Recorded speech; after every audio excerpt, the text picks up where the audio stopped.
नमस्कार नमस्कार दोस्तों, मेरा नाम Rajiv Sharma V for voice में आपका स्वागत है। ये ऑफलाइन वीडियो है। मुझे ऑफलाइन वीडियो बनाना पड़ रहा है, उसकी एक वजह है क्योंकि आज का वीडियो कुछ लंबा होने जा रहा है। आप देख रहे हैं कि आज मेरे हाथ में एक कॉपी है और कॉपी पे कुछ लिखा हुआ है, शायद आपको पढ़ा नहीं जाए। ये उन स्कैम्स के नाम हैं जो पिछले जब से हम आज़ाद हुए हैं तब से लेकर आज तक हमारे राजनेताओं और अफसरशाहियों ने किए हुए हैं। मैं कुछ स्कैम्स के नाम बता देता हूँ। अभी जो जिस वक्त में आपको ये स्कैम्स के नाम बता रहा हूँ या लिस्ट बता रहा हूँ, इसके आगे के स्कैम्स जब ये गवर्नमेंट चेंज होगी उसके स्कैम्स बाद में निकलेंगे। मैं कुछ स्कैम्स के आपको नाम पढ़ के बता देता हूँ। शायद आपको मैं कुछ तिथियों के साथ आपको बताऊँगा, शायद आपको पढ़ने में और इनके बारे में जानने में आसानी हो जाएगी। तो दोस्तों, सबसे पहले शुरू करते हैं सन 1947 के बाद का पहला स्कैम, जिसका नाम था जीप स्कैम, जो 1948 में हुआ। उसके बाद आया डायमंड स्कैम, जो 1949 में हुआ। उसके बाद आया cycle scam, LIC scam, Pratap Singh Kairon scam, ये सन 1951, 57, 1964 में हुए। Kalinga tube scam 1965, Kuo oil deal scam 1976 में, सीमेंट स्कैम 1981 में, वेस्टलैंड हेलीकॉप्टर स्कैम 1986 में, बोफोर स्कैम 1987 में, HDW कमीशन स्कैम 1987 में, शुगर इंपोर्ट स्कैम 1994 में, यूरिया स्कैम 1995 में, हवाला स्कैम 1996 में, फॉडर स्कैम 1998 में, स्टैम्प स्कैम 2002 में, स्कॉर्पियन सबमरीन स्कैम 2005 में, 2G स्पेक्ट्रम स्कैम 2008 में, CWG स्कैम 2010 में, आदर्श हाउसिंग स्कैम 2010 में, मधुकोड़ा स्कैम 2011 में, इलीगल माइनिंग स्कैम 2011 में, इदा मलयार करप्शन केस 2011 में, इंडियन कोल एलोकेशन स्कैम 2012 में, उत्तर प्रदेश NRHM स्कैम 2012 में, शारदा चिटफंड स्कैम 2013 में, व्यापम स्कैम 2013 में, उड़ीसा माइनिंग स्कैम 2014 में। इसमें एक स्कैम और मैं आपको बता देना चाहता हूँ, ये हमारे जम्मू कश्मीर में हुआ है। इसका नाम है जल जीवन स्कैम।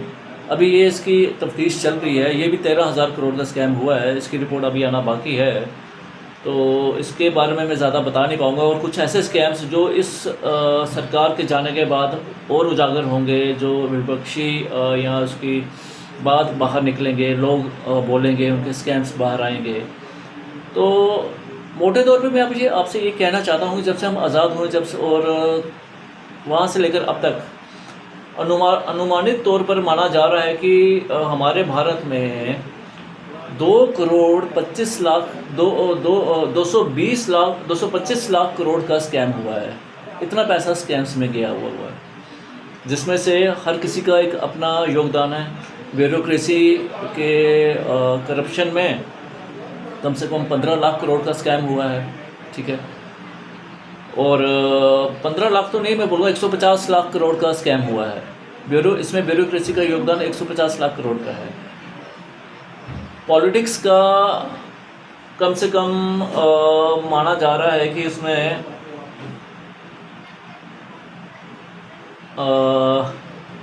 75 लाख करोड़ का योगदान है। और जो इनमें उन लोगों का योगदान नहीं गिन पा रहा हूँ मैं, जो कि रोज़मर्रा में हम दफ्तरों में पैसे देकर अपने काम करवाते हैं।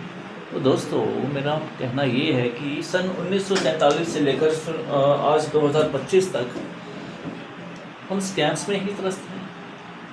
हम अपने जीवन के बारे में कहाँ सोच पाए हैं। जब भी हमें अपने जीवन के बारे में सोचने का वक्त मिलता है, तब कोई ना कोई एक नई मुश्किल हमारे अंदर आ जाती है, हमारे जीवन में आ जाती है। हम अपने जीवन का उद्धार कैसे कर पाएंगे? ऐसे ही इन स्कैम्स के फिगर्स ही देखकर हम इसी के ऊपर डिस्कशन करते रहेंगे कि उस सरकार ने ये स्कैम किया, ये सरकार क्या स्कैम कर रही है। हमने क्या किया? हमने 1947 से लेकर अभी तक उन्हीं परिवारों को, उन्हीं राजनेताओं के बेटों को, उन्हीं सिस्टम को धोते आ रहे हैं जो हमारे ही जड़ों को तेल देने में लगा हुआ है।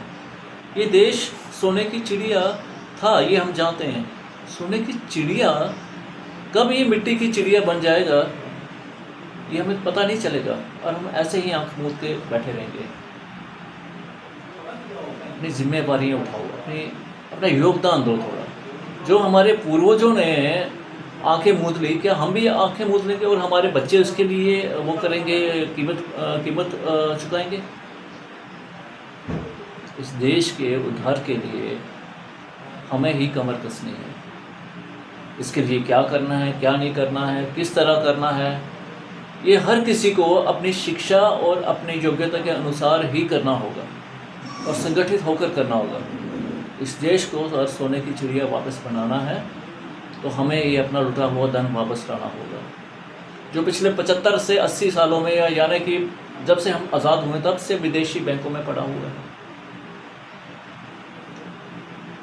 इन फाइलों के ऊपर तो मुझे लगता है कि कम से कम एक छोटा मोटा पर्वत की धूल तो बनी गई होगी। हमें भूलने की जो आदत है, ये मैंने डाटा इसलिए निकाला क्योंकि मैं आपको कुछ याद दिला सकूं।